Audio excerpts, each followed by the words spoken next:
old. There's no excuse for ignorance. But yes, it's all right to hope. But give me the whole truth, even if it's uncomfortable. Let there be free speech so I can hear both sides of the argument. It's better to know all the bad and prepare for it than it is to live in a dream world and one day wake up to a nightmare. Are there any questions? I know it was a quick class tonight, but are there any questions over Patric Henry's speech? A couple big things in there that need to come out. And I quote Patric Henry on this a lot. I have but one lamp to guide my feet, and that's the lamp of experience. I know no way of judging of the future but by the past. Do you understand why modern education doesn't want history in our classrooms, or they want revisionist history in our classrooms? Do you understand why that is so? Do you understand why pastors are so mamby-pamby on the Bible? Because they're 501c3 government meeting houses rather than operating the house of God and actually preaching the word? Because sometimes the word hurts a little, doesn't it? It's supposed to. Because it's better to know the whole truth, even if it hurts, than to live in some fantasy world and end up in hell. But I get thrown out of a lot of churches for that speech. Language he was using in there, just I felt almost like I was reading from the Bible. Yeah, it's very much akin to that. But they understood the word then. They understood that words had meanings. They had a good command of the word, of the English language. I mean, we've got it as a requirement that kids today can't graduate until they've had so many years of English. And why is it that so many of them have such a horrible grasp of the King's English? And yet, we got the teachers union going, well, you got to give us more. If I produced a product like that, I'd have been fired years ago. Right? I remember when one of my daughters was my oldest daughter, she was in grade school. And it was her first male teacher. And we had parent-teacher conference. And so I go to the parent-teacher conference, and I've got this science paper she's got, and it's got an A+ on it. And she spelled words when, W-E-N, and there was just a whole bunch of misspelled words in this thing. And I said to the teacher, I said, can you explain this paper to me? And he goes, well, she got an A+. I said, I see that, but can you explain why it's an A+? He said, well, she got all the science concepts correct. And I said, well, I'm tickled for that. I said, but can you explain to me why the word when, W-E-N, isn't circled with an S-P over the top and W-H-E-N written in? I couldn't even believe this. He looked right at me with a straight face, went, well, it wasn't spelling class. I said, so you're telling me I'm paying you how much a year? That we're only going to have spelling during spelling class? So do you correct their grammar only when it's grammar class? And do you worry about their hygiene only when it's health class? Or do you make them wash their hands during the day? See, this worries me that I'm paying you way too much because you're not worth it. You got a little angry at me. I said, I expect you to be on top of them teaching spelling and grammar every day, all day. That's what you're here for. The English language, words have meanings. I used to tell my kids all the time, look, if you can speak the English language well, and you can read it and understand it, and you can write it, doesn't matter how much education you have, people will take you as a genius. But you can have a PhD, and if you have deplorable language and deplorable English skills, you can't read and write, people will take you as an utter fool. Doesn't matter how many degrees you have. This is important. English is important. Grammar is important. My kids used to get so angry at me when I would correct their anger, or when I would correct their grammar. Oh, they'd get angry. When I first started the Hillsdale Justice Project, I had a bunch of undereducated adults and people that were on the lower economic spectrum that would come to my classes. And the gentleman where we were having the class, he said to me one night, he said, you know, these are adults, you really shouldn't be correcting their English. And I said, no, I'm going to do it until they get it right. I had one gentleman used to use, well, pacifically, what are you talking about? No, it's not pacifically, it's specifically. So every time he'd say pacifically, I'd go specifically. You know what? It only took me about 4 times.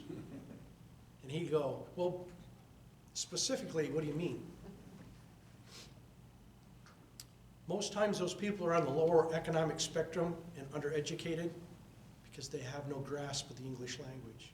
How can you defend yourself in a court of law if you cannot command the language? How can you do it?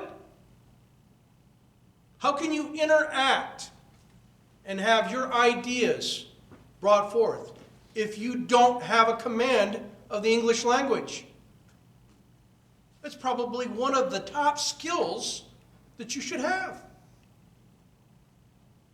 Reading, writing, and speaking proper.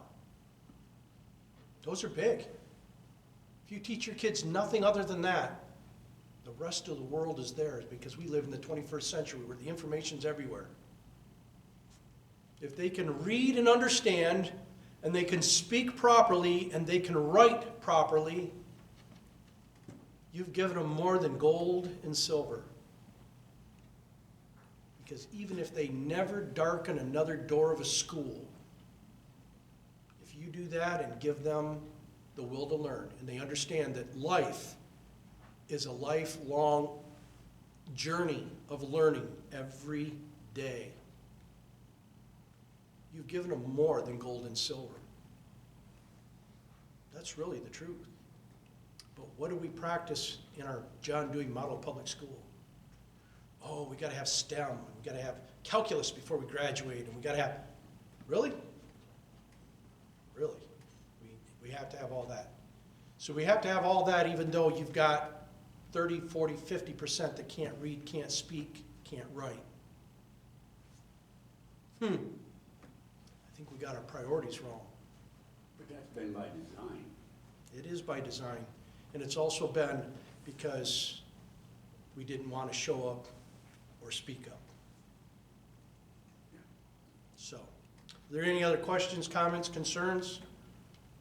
Go ahead.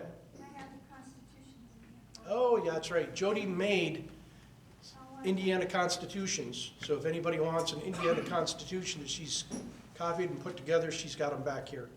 I'll bring them around because I also have a little thing in there that they may want to Okay, try their skills at. all right. See if they know your state, all the things do. So, are there any other comments, questions, concerns? It's like you're taking writing out of school and the Constitution is written in church. That's exactly it. That's exactly it. All of our founding documents are written in handwriting. They're not printed. They're not typed. So why do you think it's important to not teach children how to write, do handwriting? Right? Because at some point in time, people won't be able to read the words for themselves and understand. They'll have to go to somebody, for someone to tell them what it says. Well, that's no different than why a lot of people go to church today. They don't want to read it. They want to go somewhere to have a pastor tell them what they should believe, right?